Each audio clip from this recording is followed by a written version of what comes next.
Hi, it's me again, Jarod Salazar, and this time I will talk about the problems of superinfection. What is superinfection? Superinfection is the development of a new infection in the patient due to the use of antimicrobial agents for chemotherapy. It is more seen in intestine, respiratory tract, and urogenital tract. Superinfection suppresses the normal ruminal and intestinal microflora, leading to the development of the enteric infections by the invading pathogenic microbes. So now I will discuss what is antimicrobials. Antimicrobials is an agent that kills microorganisms or stops their growth. Antimicrobials can be grouped according to the microorganisms they act primarily against. Antimicrobials may be classified as broad spectrum and narrow spectrum. The broad spectrum antimicrobials targets a wide variety of bacterial pathogens and may be selected to treat an infection when narrow spectrum drug fails, while the narrow spectrum antimicrobials are active only against selective bacterial types. These agents can act either on gram-positive or gram-negative, but not both. The term broad spectrum was originally used to designate antibiotics that were effective against both gram-negative and gram-positive bacteria, in contrast to some penicillins that can only act on gram-positive organisms and streptomycin, which is active against gram-negatives. Both drugs were examples of narrow-spectrum antimicrobial agents. Here are some examples of the drugs related with superinfection: broad-spectrum penicillins, second-generation cephalosporins, tetracyclines, and chloramphenicol and congeners. And now, I will first discuss the broad-spectrum penicillins. They are commonly used to treat or prevent local and systemic infections caused by susceptible bacteria. The adverse effects and toxicity of broad-spectrum penicillins are superinfection and GI disturbances.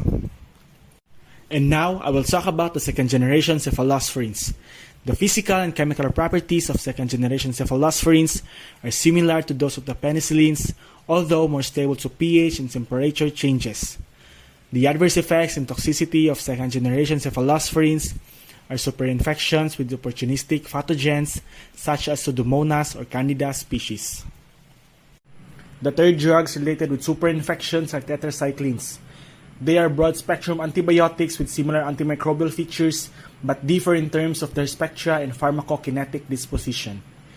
The adverse effects and toxicity of tetracyclines are superinfection by non-susceptible pathogens such as fungi, yeast, and resistant bacteria, and also GI disturbances after either PO or parental administration.